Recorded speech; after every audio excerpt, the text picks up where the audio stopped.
Ces dernières années, j'ai été responsable de plusieurs églises, situées loin de chez moi. Je souffre d'une maladie cardiaque congénitale, mais je n'avais jamais eu de problème de santé grave. Cependant, en vieillissant, je ne suis plus du tout la même, mentalement et physiquement. Il suffit simplement que je me couche un peu tard pour être épuisée le lendemain. Je n'ai plus aucune force et mon cœur bat bizarrement. En août dernier, ma dirigeante, prenant en compte mon état, a eu peur que je ne puisse plus supporter un poste de dirigeante stressant. Elle m'a renvoyée chez moi pour que je prenne soin de ma santé. Quand elle m'a informée de tout ça, j'ai été vraiment contrariée. Je me suis dit que c'était un moment crucial pour accumuler les bonnes actions. En étant transférée, en étant croyante ordinaire, au lieu d'une dirigeante, j'allais avoir moins d'occasions de pratiquer et j'entrerais dans la réalité plus lentement. Mes chances de salut allaient diminuer. Je ne serais plus une dirigeante qui résout sans cesse les problèmes des frères et sœurs, qui entre dans les vérités et les apprend rapidement, qui a une meilleure chance de salut. Je me suis demandé si Dieu utilisait cette situation pour m'exposer et m'éliminer. En y pensant, j'étais contrariée et incapable de retenir mes larmes. Une sœur a échangé avec moi quand elle a découvert ce que je ressentais. Elle m'a dit que cela contenait la volonté de Dieu et que quand nous ne la comprenions pas, nous devions d'abord nous soumettre, prier et chercher davantage sans mal comprendre ni se plaindre. C'est exact. Son échange m'a rappelé que tout cela n'était pas arrivé par hasard, qu'il devait y avoir pour moi une vérité à chercher et que je devais me soumettre. Oui. J'avais répondu que j'allais me soumettre, mais j'étais encore très contrariée. Quand je me réveillais la nuit et que j'y pensais, je n'arrivais pas à me rendormir. Je me disais encore et encore, j'ai cru pendant toutes ces années, et quand l'œuvre de Dieu arrive à un moment crucial, je perds la possibilité d'être une dirigeante. Je ne suis plus qu'une croyante ordinaire. Ai-je encore l'espoir d'être sauvée et perfectionnée? J'étais de plus en plus bouleversée, et je ne voulais pas affronter la situation. Je voulais rester et continuer à servir en tant que dirigeante. Mais si mon état de santé empirait, je craignais véritablement que cela retarde le travail de l'Église. Je ne pouvais pas me montrer égoïste, ne penser qu'à moi et pas au travail de l'Église. Oui, quelle situation affreuse. Comment as-tu cherché la vérité pour résoudre ce problème? Oui. Dans mes dévotions, j'ai lu les paroles de Dieu sur la façon dont les antéchrists font face aux changements dans leurs devoirs. Et j'ai un peu compris des choses sur moi-même. Regardons la lecture de ces paroles. Très bien.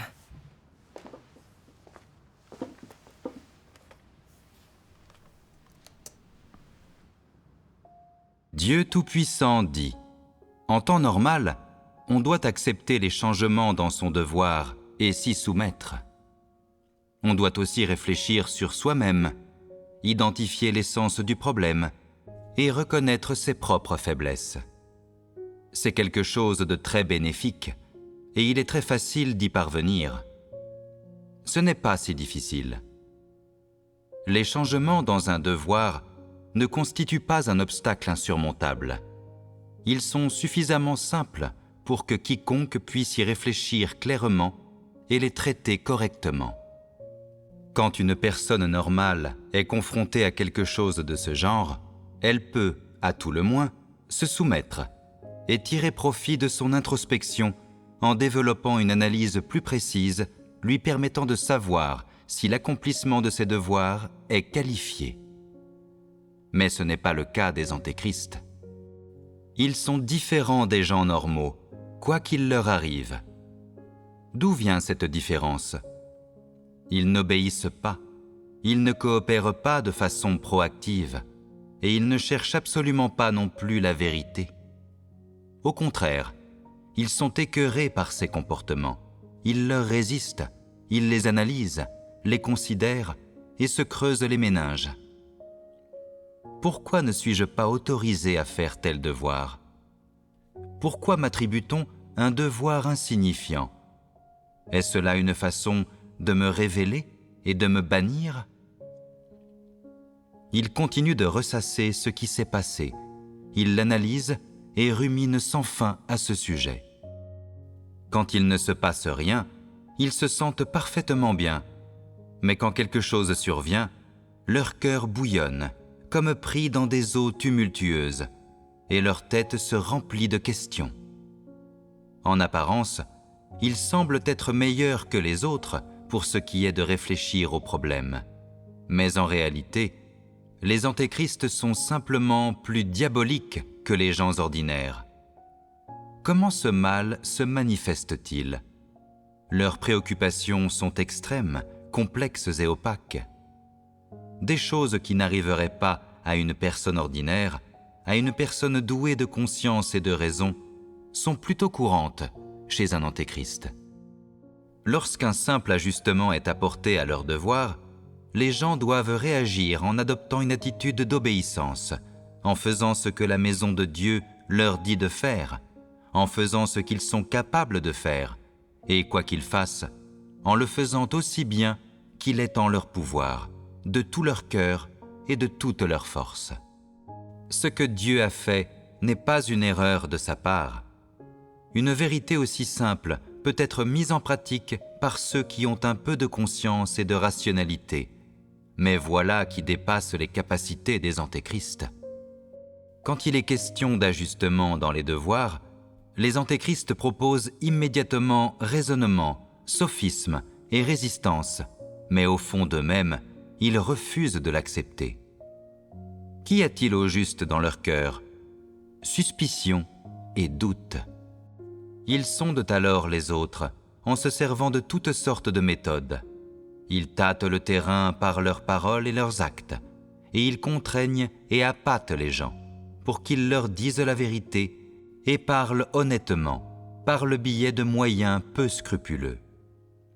Personne ne peut imaginer que les antéchrists puissent faire de telles histoires, semer un tel chaos et tenter par tous les moyens de faire des vagues aussi énormes. Pourquoi rendent-ils une chose simple aussi compliquée ? Pour une seule raison.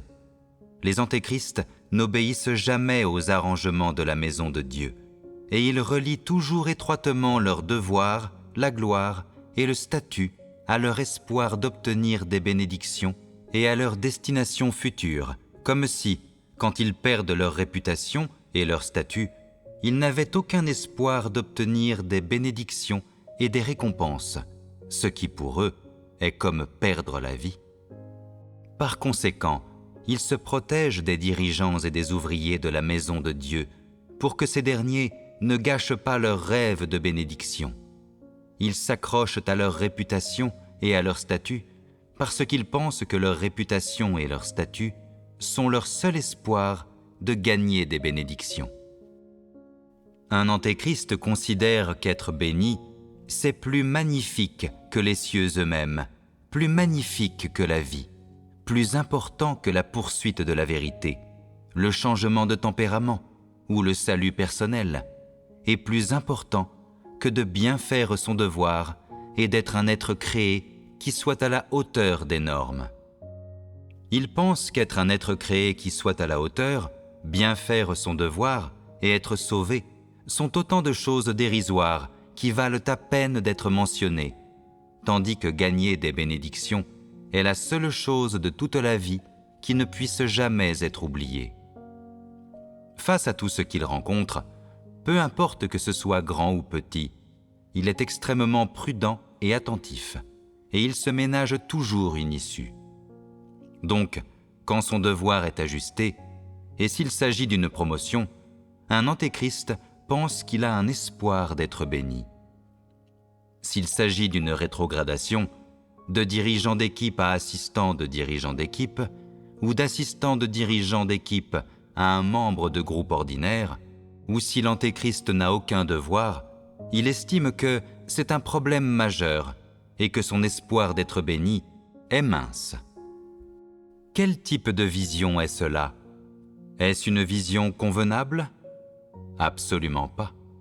Cette vision est absurde.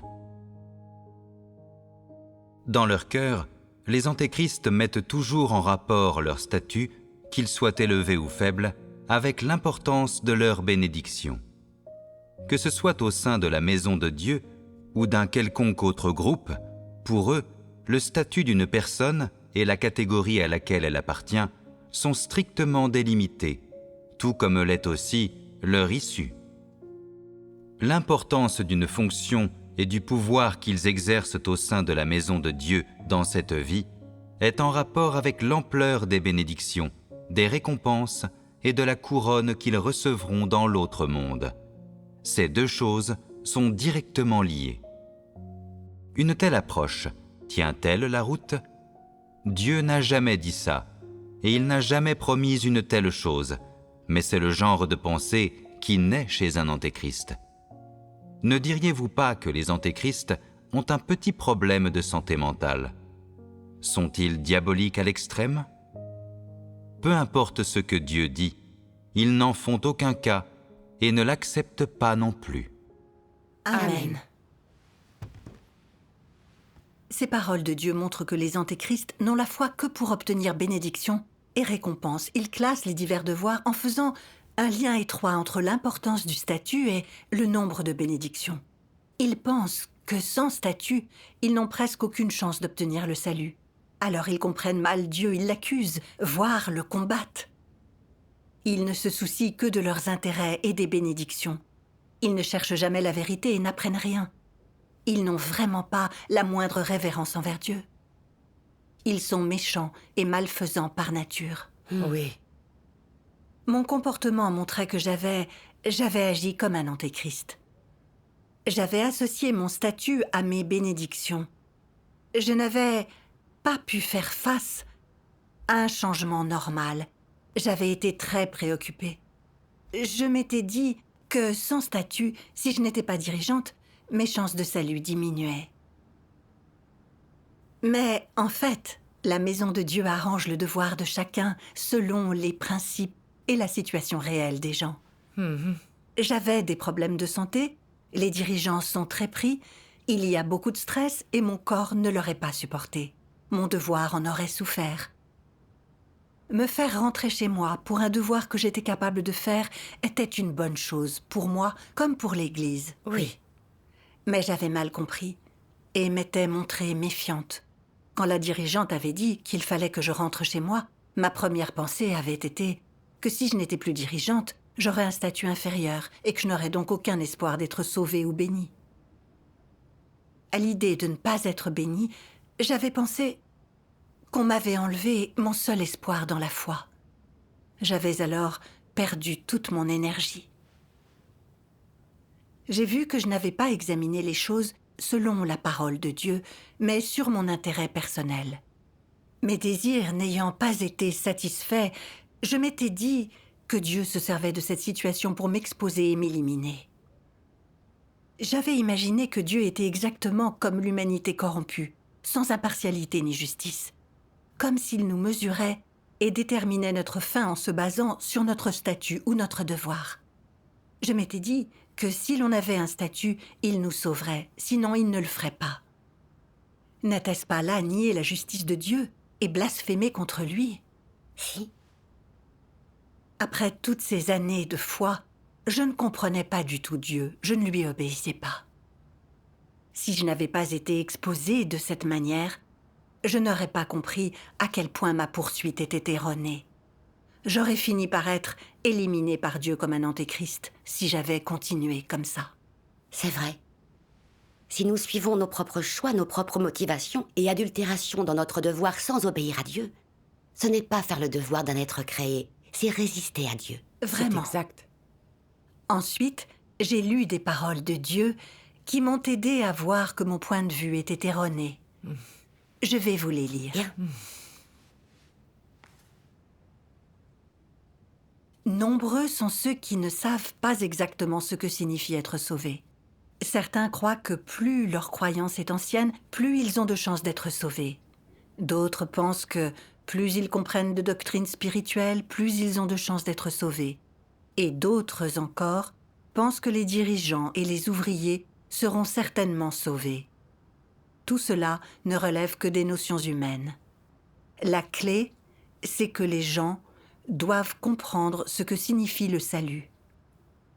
Être sauvé signifie avant tout être libéré de l'influence de Satan, être libéré du péché et se tourner vers Dieu et lui obéir avec sincérité. Que devez-vous posséder pour être libéré du péché et de l'influence de Satan? La vérité. Si l'homme veut gagner la vérité, il doit connaître beaucoup de paroles de Dieu et les mettre en pratique afin de comprendre la vérité et entrer dans sa réalité. Ce n'est qu'alors qu'il peut être sauvé. Le salut n'a rien à voir avec l'ancienneté de la croyance, l'étendue du savoir, l'importance des souffrances, ou la possession de talents ou de points forts. La seule chose en lien direct avec le salut, c'est l'obtention au nom de la vérité. Combien de vérités as-tu véritablement comprises? Et combien de paroles de Dieu sont devenues ta vie? Parmi toutes les exigences de Dieu, dans lesquelles as-tu réussi à entrer? Pendant tes années de croyance en Dieu, dans quelle mesure es-tu entré dans la réalité? Si tu ne le sais pas, ou si tu n'es pas parvenu à entrer dans la moindre réalité, alors tu n'as aucun espoir de salut. Tu ne peux être sauvé, il importe peu que tu aies de grandes connaissances, ou que tu crois en Dieu depuis longtemps, que tu aies une bonne apparence, que tu parles bien, et que tu sois dirigeant ou ouvrier depuis plusieurs années. Si tu ne poursuis pas la vérité, ne pratiques pas les paroles de Dieu, et si tu n'as pas de véritable expérience ou de témoignage, alors honnêtement, tu n'as aucun espoir d'être sauvé. Voici un autre. Je vais le lire. D'accord. Je décide de la destination de chaque homme, non en fonction de l'âge, de l'ancienneté de l'individu, du degré de souffrance et encore moins du degré auquel il inspire la pitié, mais selon qu'il a ou non la vérité. Il n'y a pas d'autre option que celle-ci. Vous devez vous rendre compte que tous ceux qui ne respectent pas la volonté de Dieu seront punis. C'est un fait absolument immuable. Ainsi, tous ceux qui sont punis le sont à cause de la justice de Dieu et comme rétribution pour leurs nombreux actes mauvais. Amen. Amen. J'ai été vraiment émue par ces passages. J'ai vu qu'être sauvé n'avait rien à voir avec le fait d'être dirigeant ou d'avoir un statut. Le salut consiste à se débarrasser des tempéraments corrompus et à se soumettre à Dieu. Seuls ceux qui pratiquent la vérité, qui sont purifiés de leur corruption, qui se soumettent à Dieu et vivent selon ses paroles, peuvent être véritablement sauvés. Oui. Oui, Quel que soit notre devoir, tant que l'on accepte la vérité, que l'on se concentre sur l'introspection quand on est traité, que l'on connaît notre corruption et nos défauts grâce aux paroles de Dieu, que l'on se repent et change, par cette poursuite, on peut gagner la vérité et être sauvé. oui. Oui. Si on ne poursuit pas la vérité, quel que soit notre statut et la quantité de nos souffrances, on finira par être éliminé. Oui. Exactement comme Paul. Paul avait un statut et un prestige vraiment élevés. Il accomplit beaucoup de choses, mais il n'a jamais poursuivi la vérité ni un changement de tempérament. En fait, il n'avait aucune compréhension de lui-même ni de Dieu. Tous ses efforts ne visaient qu'à gagner des bénédictions, à être récompensé. Et il témoignait toujours de lui-même, des souffrances qu'il avait endurées pour le Seigneur. Il se vantait d'être au même niveau que les plus grands apôtres, et fanfaronnait éhontément en disant « La couronne de justice m'est réservée ». Être capable de proférer de telles hérésies, de dire que pour lui, vivre c'était le Christ, offensait le tempérament de Dieu, et Paul a été puni par Dieu. Oui. Pierre, par contre, était différent. Pierre ne s'est jamais soucié du statut dans sa foi. Il a juste cherché à connaître Dieu et à se soumettre à lui. Il cherchait à pratiquer les paroles de Dieu, à connaître sa corruption. Et enfin, il a été crucifié pour Dieu. Il s'est soumis jusqu'à la mort à aimer Dieu le plus possible, et Dieu l'a perfectionné. Oui. Cela nous montre qu'être dirigeant ou avoir un statut n'est pas un critère pour être sauvé. Celui qui possède un statut, mais qui ne poursuit pas la vérité, qui ne vit pas réellement les paroles de Dieu, sera forcément éliminé. Évidemment. En effet. Quelqu'un sans statut, mais sur le bon chemin, et qui poursuit la vérité, peut néanmoins gagner la vérité et être sauvé par Dieu. Exactement. Le statut n'a rien à voir avec le fait d'être béni ou non. Tu as raison. Je me suis sentie bien mieux quand j'ai compris ça. J'étais prête à me soumettre à la règle de Dieu, à accepter calmement le changement. Dieu soit loué. Plus tard, j'ai regardé une vidéo qui m'a aidé à mieux comprendre la volonté de Dieu. Dieu Tout-Puissant dit « Ceux qui sont promus et soutenus ne valent pas vraiment mieux que les autres. On a tous fait l'expérience de l'œuvre de Dieu pendant à peu près la même durée. Ceux qui n'ont pas été promus ou soutenus devraient aussi poursuivre la vérité pendant l'accomplissement de leur devoir. Personne ne doit priver les autres du droit de poursuivre la vérité. Certains poursuivent la vérité avec plus d'ardeur et ont du calibre. Ils sont donc promus et soutenus. Cela est requis par les exigences du travail de la maison de Dieu. Alors, pourquoi la maison de Dieu a-t-elle de tels principes pour promouvoir et utiliser les gens? Parce qu'il existe des différences dans le calibre et la personnalité des gens, et que chaque personne choisit un chemin différent. Cela produit des résultats différents dans la foi en Dieu des gens. Ceux qui poursuivent la vérité sont sauvés et deviennent des gens du royaume, tandis que ceux qui n'acceptent absolument pas la vérité, qui ne se consacrent pas à leur devoir, sont bannis. La maison de Dieu soutient et utilise les gens en fonction de leur poursuite de la vérité et de leur dévotion à leur devoir. Y a-t-il une différence dans la hiérarchie des diverses personnes au sein de la maison de Dieu? À l'heure actuelle, il n'y a pas de hiérarchie entre les gens du point de vue du rang, du poste, de la valeur ou du titre. Tout au moins, pendant la période durant laquelle Dieu œuvre pour sauver et guider les gens, il n'y a pas de différence de rang, de poste, de valeur ou de statut. Les seules différences résident dans la répartition du travail et les rôles assumés dans le devoir. Bien sûr, pendant cette période, certaines personnes sont exceptionnellement promues et soutenues, et elles accomplissent certaines tâches particulières, tandis que d'autres ne bénéficient pas de telles opportunités, en raison notamment de problèmes liés à leur calibre ou à leur environnement familial. Mais Dieu ne sauve-t-il pas ceux qui n'ont pas bénéficié de telles opportunités? Si. Leur valeur et leur poste sont-ils inférieurs à ceux des autres? Non. Tous les hommes sont égaux devant la vérité. Tous ont l'opportunité de poursuivre et de gagner la vérité. Et Dieu traite chacun équitablement et rationnellement. Amen. Amen. Ces paroles de Dieu m'ont montré que dans sa maison, il n'y avait pas de distinction du statut. Chacun assume un devoir différent selon les nécessités du travail, mais tout le monde est égal devant la vérité. Absolument. Partout où l'on accomplit un devoir, que l'on ait un statut ou non, les paroles de Dieu nourrissent chacun d'entre nous. Dieu n'a pas de préférence pour certains du fait de leur statut.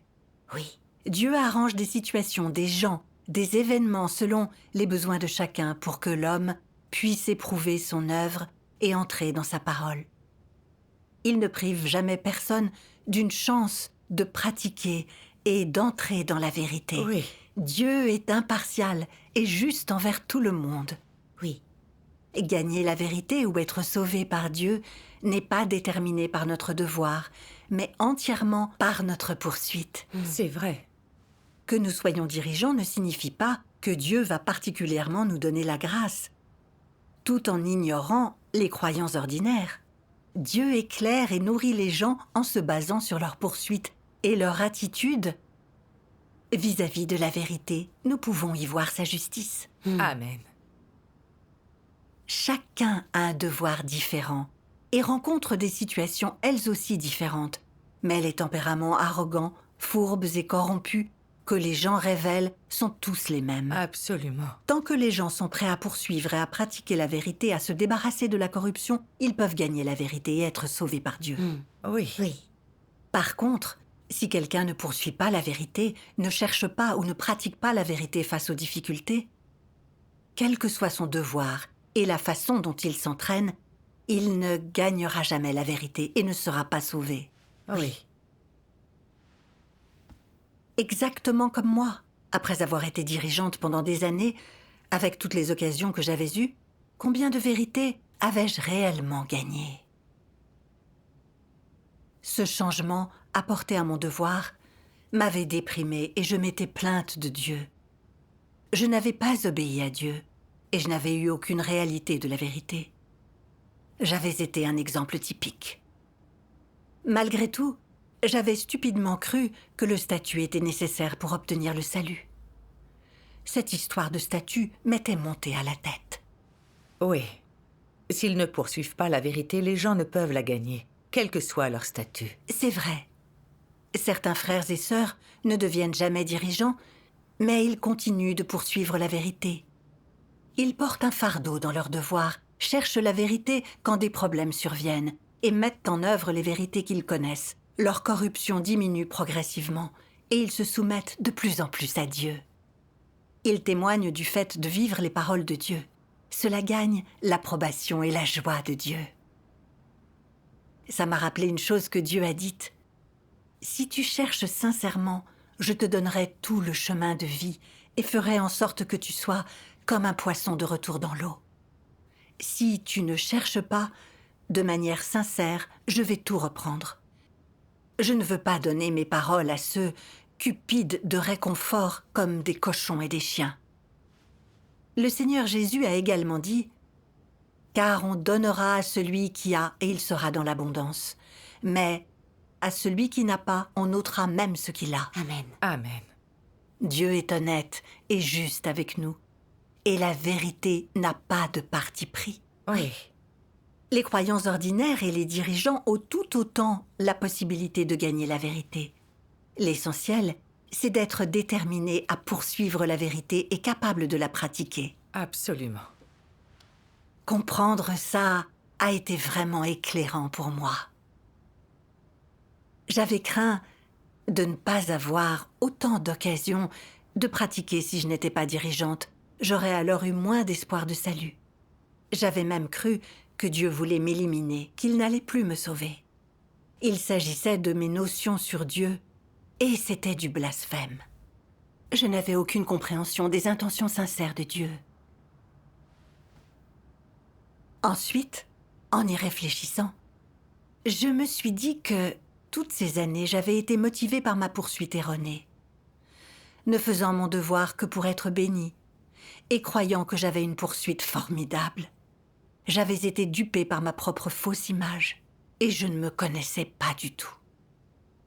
En fait, ce changement dans mon devoir avait révélé mon point de vue erroné dans la foi, et j'étais finalement venue devant Dieu pour me connaître moi-même.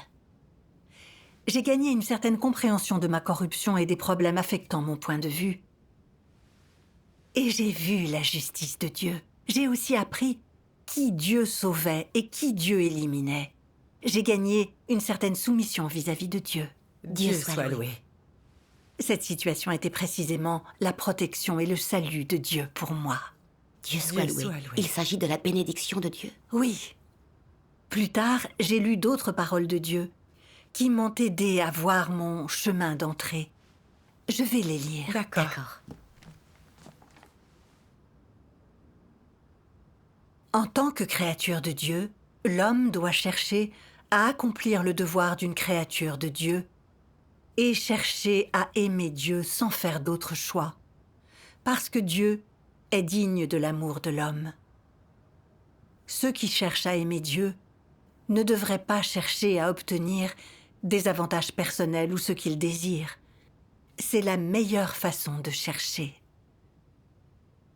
Si c'est la vérité que tu cherches, que tu mets en pratique et que tu as un changement de tempérament, alors le chemin que tu empruntes est le bon chemin. Que tu sois rendu parfait ou éliminé dépend de ta propre quête, ce qui signifie que le succès ou l'échec dépendent du chemin que l'homme emprunte. Amen. Amen. J'ai trouvé un chemin dans ces paroles de Dieu. Je suis un être créé, donc quoi que Dieu arrange, je dois me soumettre à sa règle et à ses arrangements. Je ne peux pas avoir la foi et faire un devoir juste pour obtenir des bénédictions. Que je puisse être sauvé ou non, que je sois béni ou non, tant que je vivrai, je dois poursuivre la vérité et la connaissance de Dieu. Même si au final, je suis rejeté, éliminé par Dieu, ce sera là sa justice. Après avoir compris sa volonté, je n'ai plus été affectée par mes devoirs. J'ai pu accepter calmement les arrangements de l'Église. Dieu soit loué. Grâce à ce changement dans mon devoir, j'ai appris des choses sur mes points de vue erronés quant à la poursuite dans ma foi. J'ai également appris que si quelqu'un peut être sauvé, cela ne dépend pas de son statut ou de la somme de travail qu'il a abattue. L'essentiel est que cette personne ait gagné la vérité, qu'elle se soumette vraiment à Dieu. Oui. Que quelqu'un puisse gagner la vérité et changer son tempérament de vie dans sa foi est ce qui compte vraiment. C'est vrai. Depuis lors, j'ai juste essayé de garder les pieds sur terre et de faire mon devoir pour satisfaire Dieu. Dieu soit Rendons loué. grâce à Dieu.